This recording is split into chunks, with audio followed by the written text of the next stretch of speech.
Et bien le bonsoir à tout le monde.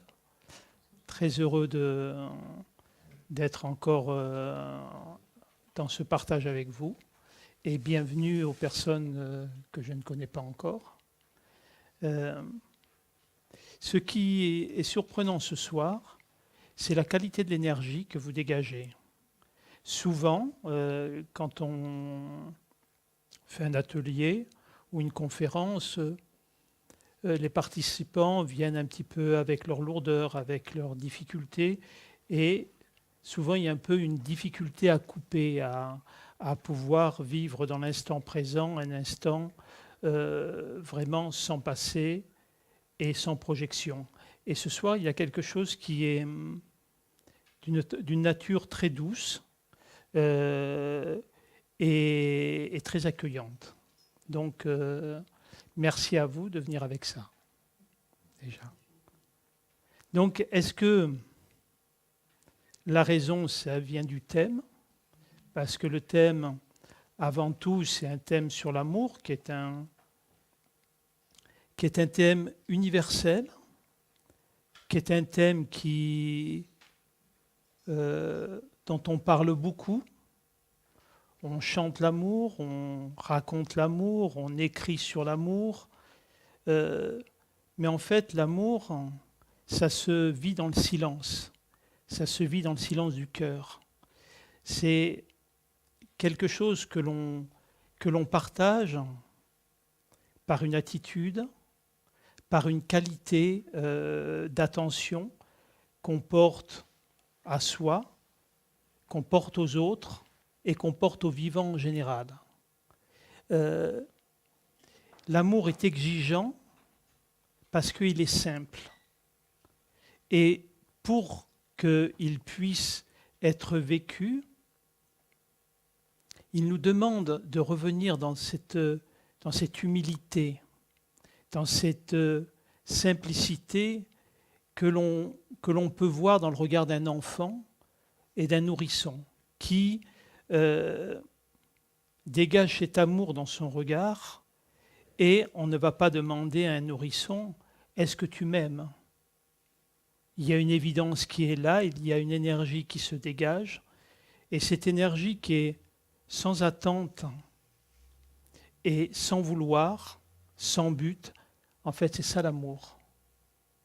Donc c'est quelque chose qui est souvent confondu avec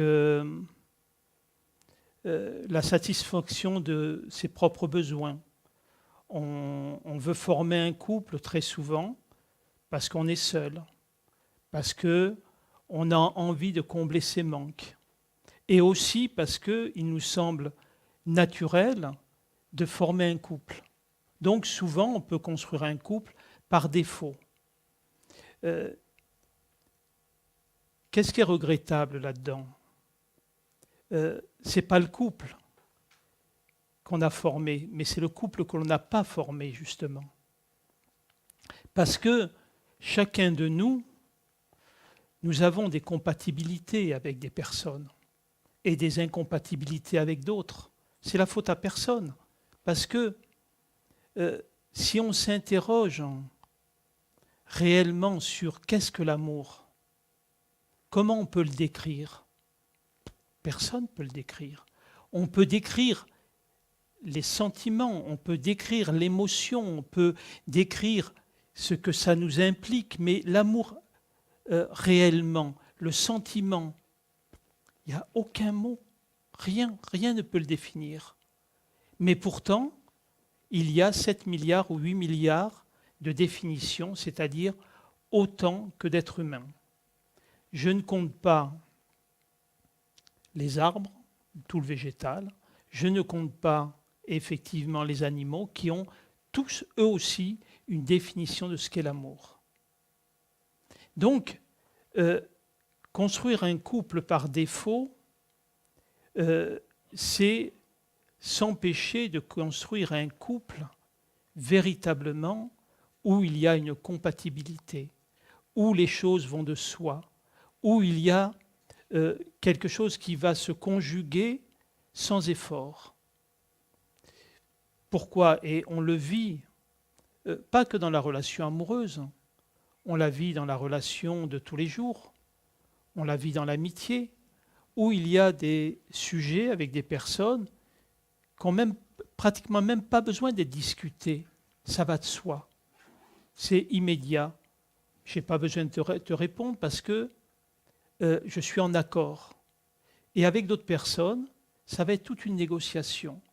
Tout va devenir compliqué, difficile, parce qu'il n'y a pas les mêmes aspirations, il n'y a pas forcément les mêmes visions. Et à ce moment-là, on va vouloir malgré tout, vouloir fonctionner quelque chose qui n'est pas fait vraiment pour fonctionner. Et donc, vont passer et vont recouvrir l'amour des schémas égotiques de pouvoir, de lutte, de domination, et nous allons plus être dans l'amour, mais nous allons rentrer dans des schémas affectifs. Donc, nous n'allons pas parler des couples qui ne fonctionnent pas, mais nous allons parler de qu'est-ce qu'il faut pour qu'un couple puisse être harmonieux.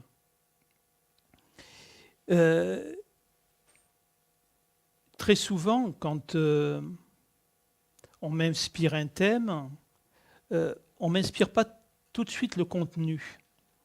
On m'inspire un thème et après, c'est à moi d'aller puiser toujours en profondeur pour petit à petit commencer à en créer les contours.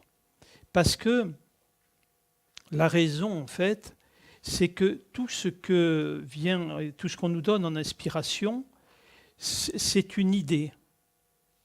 Mais ce n'est jamais sur comment je dirais, le contenant. Le contenant, c'est nous-mêmes. C'est-à-dire que l'on va créer un cadre et la substance va venir et il va falloir la mettre en place, la définir, la structurer. Donc, l'idée qu'on m'a donnée quand on m'a dit que c'était un thème intéressant, qu'était le couple harmonieux, parce que le couple se situe à tous les niveaux. Là, nous allons parler du couple réellement, c'est-à-dire l'homme et la femme, mais le couple se trouve à tous les niveaux. Il se trouve au niveau de la cellule, c'est-à-dire que la cellule est constituée dans la dualité. L'enveloppe de la cellule vibre sur l'énergie de la lumière et la particularité de la lumière, c'est toujours de vouloir revenir à l'unité. Donc, vous pouvez vous imaginer un petit peu un ballon et où l'enveloppe chercherait tout le temps à revenir sur elle-même pour disparaître d'une certaine manière. Le noyau, lui, vibre sur l'énergie de la matière. Et l'énergie de matière a une propriété, c'est qu'elle veut s'expanser.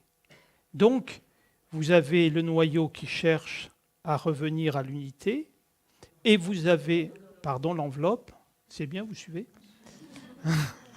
Et le noyau qui, lui, cherche effectivement à s'expanser. Donc, ça crée effectivement un équilibre parfait. Et ça peut fonctionner. Si on prend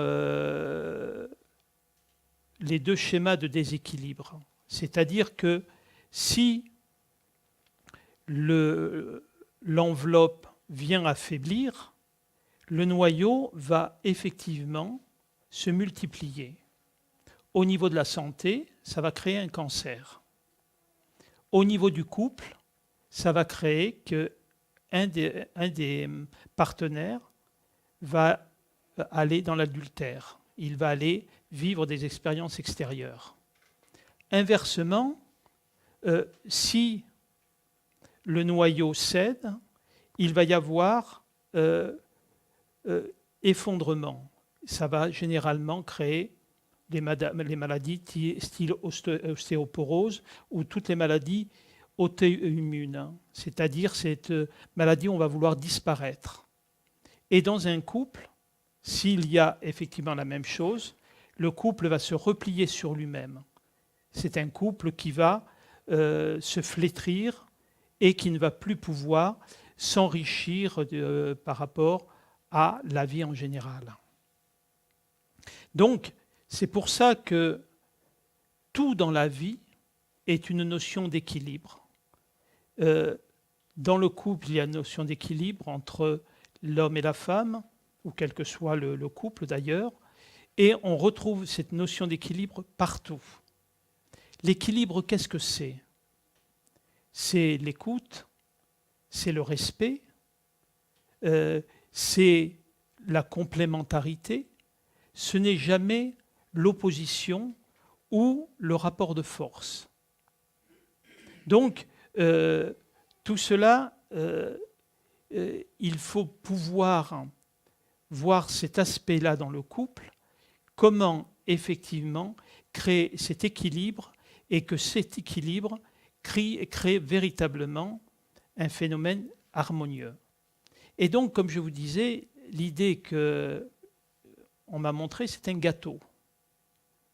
Donc, et comment en fait faire un beau gâteau et qu'il ait de bon goût, qu'il soit joli, qu'il soit agréable, il faut des ingrédients.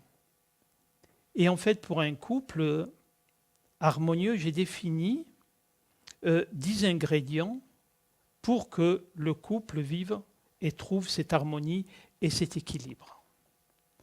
Alors, quels sont ces 10 ingrédients? On pourrait prendre un autre mot. J'ai trouvé qu'ingrédient, c'était sympa comme mot. Le premier, que je trouve le plus important, c'est que une relation amoureuse doit être avant tout une histoire d'amour, réellement. C'est-à-dire de ne jamais perdre de vue la raison initiale pour laquelle on s'est rencontrés. De toujours cultiver ce sentiment, ce fait que nous sommes dans une rencontre avec quelqu'un qu'on ne connaît pas, qu'on ne connaîtra jamais véritablement. Et ces deux personnes sont unies par un sentiment mystérieux, parce que nous ne décidons jamais, tiens, ce matin je vais tomber amoureux de telle personne ou de telle personne. Comme on dit en canadien, je crois, on tombe en amour. Ça nous tombe dessus. Des fois, on se dit, bon, ça n'aurait peut-être pas été la bonne personne, on ne sait pas pourquoi, mais il y a ce lien. Donc, ce lien va devenir une histoire d'amour. Parce que c'est quoi faire de la relation une histoire d'amour? C'est construire quelque chose qu'a des structures, qui va avoir un cadre. Et ce cadre va véritablement permettre de pouvoir mettre l'histoire de l'un et l'histoire de l'autre et que cela devienne une seule et même histoire. Donc ce n'est pas deux histoires qui cohabitent, c'est une seule histoire. Et souvent, dans la relation, il y a 3 possibilités. On vit l'un à côté de l'autre. De temps en temps, et c'est moins sympa, l'un contre l'autre. Et le but, c'est de vivre l'un avec l'autre. Et par rapport à ça, ça va demander, je dirais, une attention permanente. Ça va demander des efforts. Alors, effectivement, le mot effort, c'est quelque chose que je récuse tout le temps. Mais cet effort dont je parle, ce n'est pas un effort dans la relation, c'est un effort personnel, sur nos propres schémas. comme je disais, c'est faire un effort, une attention, parce que chacun de nous, on en fait tous l'expérience. Il y a les moments où on est avec l'autre, et c'est des moments privilégiés, et c'est des moments qu'il faut privilégier, mais souvent, on est à côté de l'autre. On est dans nos préoccupations, on est dans nos inquiétudes, c'est-à-dire on revient facilement uniquement à moi-je. Ça ne veut pas dire qu'on rejette l'autre, mais on le met dans une case où il devient immobile, où on revient dans un mode de fonctionnement seul. Et on pourrait se dire, mais ce n'est pas grave, parce que alors, dans d'autres moments, on va être ensemble. C'est fonctionner en réduction, parce que nous sommes avant tout des êtres vibratoires, des êtres énergétiques. C'est-à-dire que nous avons nos corps subtils, etc. Je ne vais pas rentrer trop dans cette explication. Ce qui veut dire que, vibratoirement, quand un couple se forme, il y a les deux personnes et il y a une entité vibratoire qu'on appelle l'entité couple. Et en fait, tout le fonctionnement du couple ne fonctionne pas sur les deux personnes en direct, mais passe par cette entité couple. On nourrit cette entité vibratoire et on est nourri par elle. Et donc, c'est pour ça que l'histoire du couple est vraiment une histoire qui se construit, qui se nourrit. Si nous sommes attentifs, nous pouvons savoir parfaitement à quel moment l'autre se coupe de cette entité couple. Dans les cas de crise, c'est facile. Quand, par exemple, dans un couple, il y en a un qui se ferme, qui se coupe de l'autre dans un moment de crise, on va ressentir un sentiment de solitude, un sentiment comme si que la relation n'existait plus. On a tendance à penser que c'est parce que je souffre, parce qu'on est en conflit, etc. On va mettre plein de mots qui sont à la fois justes, mais qui n'expliquent pas la raison de ce ressenti. La raison de ce ressenti, c'est qu'il n'y a plus de circulation vibratoire ni énergétique. Des précisions là-dessus? Oui. Ah oui. S'il y a une question, on vous passera le micro, parce que dans des personnes qui ont écouté des vidéos, souvent ils ont dit on n'entend pas la question, donc on ne sait pas à quoi vous répondez. Ce que vous disiez, c'est ce qui crée la souffrance. Oui. C'est exactement ça. Ça crée réellement un vide. C'est un petit peu comme on pourrait prendre, je caricature à outrance là, mais vous êtes dans une pièce, il y a de la musique, et tout à coup on la coupe. C'est un vide. Et au niveau affectif, au niveau de l'être, du moi-je parlerai plutôt de l'ego, on va être dans la réaction, on va être dans une certaine colère, on va en vouloir à l'autre de son action. Donc on va essayer de mettre de l'énergie là-dedans. Mais au niveau de l'être profond, ça crée une souffrance terrible. Parce que ce qui appelle à la relation, c'est vraiment au niveau de l'âme.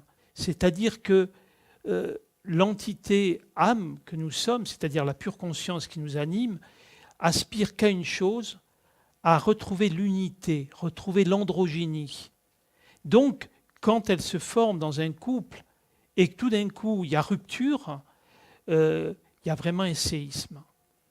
Et progressivement, ce séisme peut devenir irréversible et faire que ce sentiment au niveau de l'âme, c'est un peu comme si l'âme disait, bon, ils ne sont pas capables de nous unir, donc je je sors de l'histoire. Vous voyez, là aussi je caricature un peu, mais pas tant que ça. Je ne fais qu'imager, pardon. D'accord ? Donc, faire véritablement de notre relation une histoire d'amour, c'est vraiment comme écrire une histoire. Écrire l'histoire d'une vie. En sachant que cette histoire, plus elle sera belle, plus elle rayonnera sur les autres, plus elle permettra effectivement de témoigner de ce que peut être véritablement l'amour, réellement. Et elle nourrit profondément tout ce que nous sommes. Voilà,